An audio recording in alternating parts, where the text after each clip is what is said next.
In this video, we will introduce the complete guide to NSE5_FSW_AD-7.6 FortiSwitch 7.6 Administrator Certification. Introduction to FortiSwitch 7.6 Administrator Certification. Key details for the NSE5_FSW_AD-7.6 exam.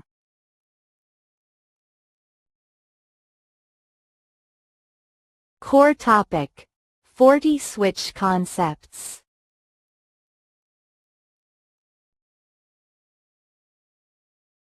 Exam topics: deployment and management. Exam topics: Layer 2 control and security.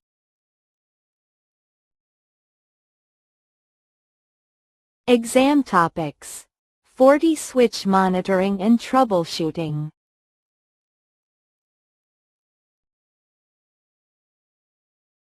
Effective preparation strategy.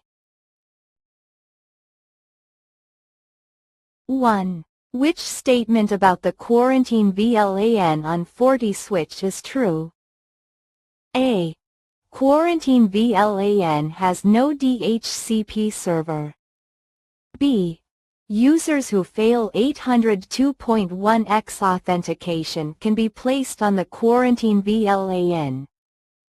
C. It is only used for quarantine devices if global setting is set to quarantine by VLAN.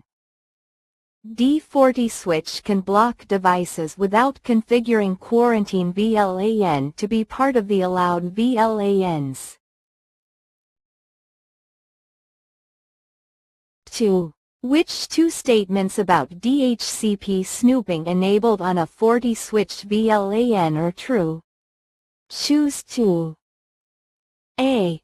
Enabling DHCP snooping on a FortiSwitch VLAN ensures requests and replies are seen by all DHCP servers. B. Switch controller DHCP snooping verify MAC verifies the destination MAC address to protect against DHCP exhaustion attacks. C. By default, all FortiSwitch ports are set to forward client DHCP requests to untrusted ports.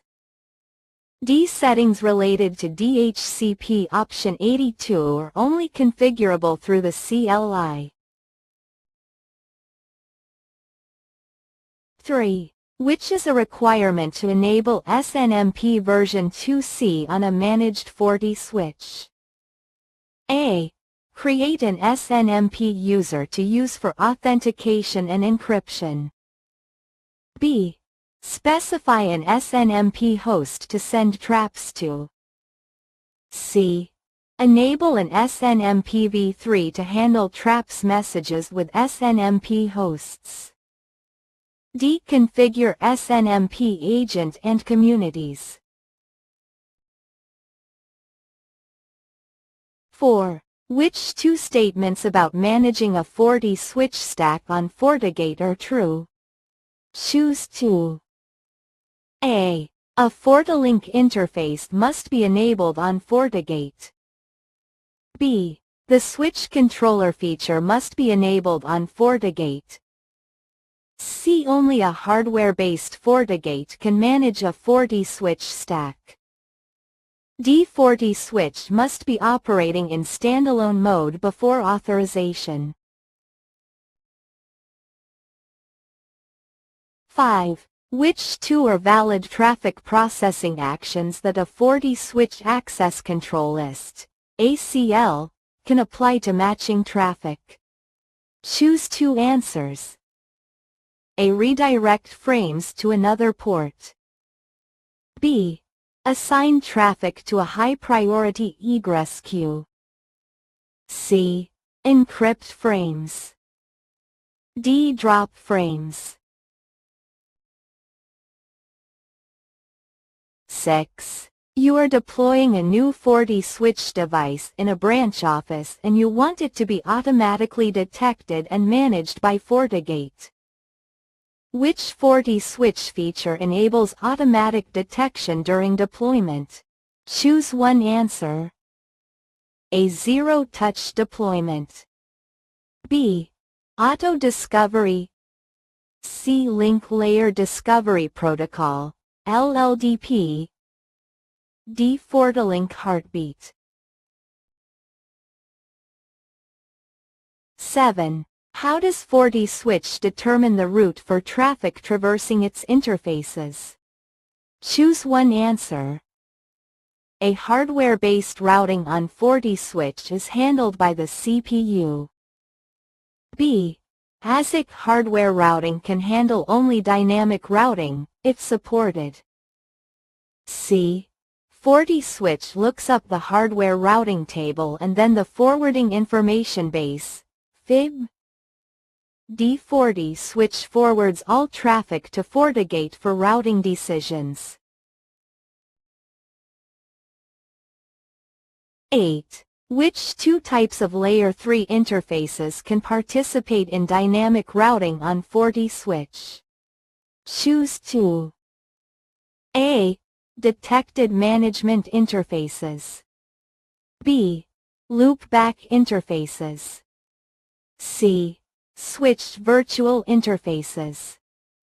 D. Physical interfaces.